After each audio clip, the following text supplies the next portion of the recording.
E agora a participação ao vivo do jornalista Rodrigo Constantino. Constantino, 8 centrais sindicais, entre elas CUT, Força Sindical e UGT, realizam na manhã de hoje protesto em frente ao Teatro Municipal na região central de São Paulo contra o pacote econômico do governo lançado na semana passada e o Programa Verde e Amarelo. Suas reivindicações são justas, na sua opinião? Olha, Kalina, normalmente quando essas máfias sindicais se opõem a alguma mudança é porque a mudança é boa. E nesse caso a mudança é boa mesmo. Nós vimos antes aí o secretário Rogério Marinho, um craque, né, que está por trás disso, explicando. E por trás de cada detalhe dessas mudanças, né, não se trata de uma mini reforma trabalhista ainda, é uma fase inicial de mudanças para trazer mais flexibilização ao trabalhador. Ou seja, essa questão do bancário poder trabalhar no sábado é regulamentar uma atividade, o trabalho ao domingo, acabar com multa de 10% do FGTS sob demissão sem justa causa. Aliás, nesse pacote não é a mesma coisa, mas também terminaram com o DPVAT. É o único governo na história do Brasil, eu acho, que terminou com 2 tributos, né, de forma voluntária. Ou seja, o arcabouço, a mentalidade por trás dessas mudanças é a ideia de que você precisa de mais dinamismo e flexibilização no mercado de trabalho. As máfias sindicais, como eu prefiro chamar, costumam agir sempre à contramão disso. Eles chamam de conquistas trabalhistas tudo aquilo que vai engessando o mercado de trabalho e protegendo quem já está empregado e não quer muito trabalho. É por isso que nós temos 40% da mão de obra na informalidade, ou seja, sem direito algum. Então, essas mudanças todas visam realmente facilitar a contratação, inclusive, por exemplo, dos mais jovens, porque eles mudam mais de emprego, eles normalmente ganham menos, porque eles são menos experientes, eles estão entrando no mercado de trabalho.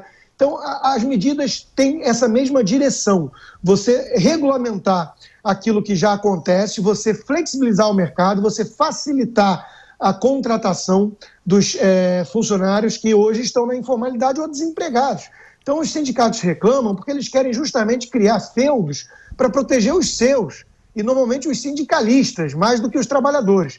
O secretário Rogério Marinho deu ótimas explicações já ao jornal, está sempre solícito a atender as demandas de entrevistas na Jovem Pan e explicar que o foco é atacar esse cipoal regulatório que hoje é responsável pelo elevado desemprego no país e informalidade. Então, bom sinal que os sindicatos estão muito incomodados e fazendo protesto já. Mostra que o governo vai acertando nessa questão. Claro que tem reclamações pontuais legítimas, a questão de taxar o seguro-desemprego para compensar, a questão de ser via medida provisória e não projeto de lei, tudo isso pode ser debatido, é questionável, mas a direção que o governo aponta é a direção correta.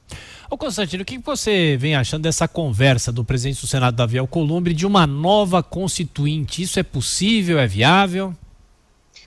Olha, Tiago, eu sou daqueles que, assim como Roberto Campos, chamo a nossa Constituição de 88 de Constituição besteirol. Ela foi promulgada um ano antes da queda do Muro de Berlim, infelizmente ainda eivada dessa mensagem socialista, cheia de direitos, pouquíssimos deveres. É uma Constituição paternalista, assistencialista, ou seja, é uma Constituição ruim, na minha opinião, mas é a que temos. E tem apenas 30 anos. Eu vivo num país que tem uma Constituição há 230 anos, vigente e com apenas 27 emendas. Ou seja, nós precisamos de estabilidade política. Está na hora de parar de falar em nova Constituinte toda hora que tem um problema e queremos mudar a Constituição. Até porque o momento para se falar em Constituinte certamente não é um momento de crise, de polarização acentuada. Isso é bode na sala. Isso é o Davi Alcolumbre querendo jogar para a plateia com a questão da segunda instância, que gerou uma demanda social muito forte, uma demanda popular muito grande por mudança, após a decisão absurda, na minha opinião, do STF, terceira mudança em uma década da interpretação da questão da prisão em segunda instância, isso com a soltura aí de criminosos conhecidos como Dirceu, Lula e por aí vai.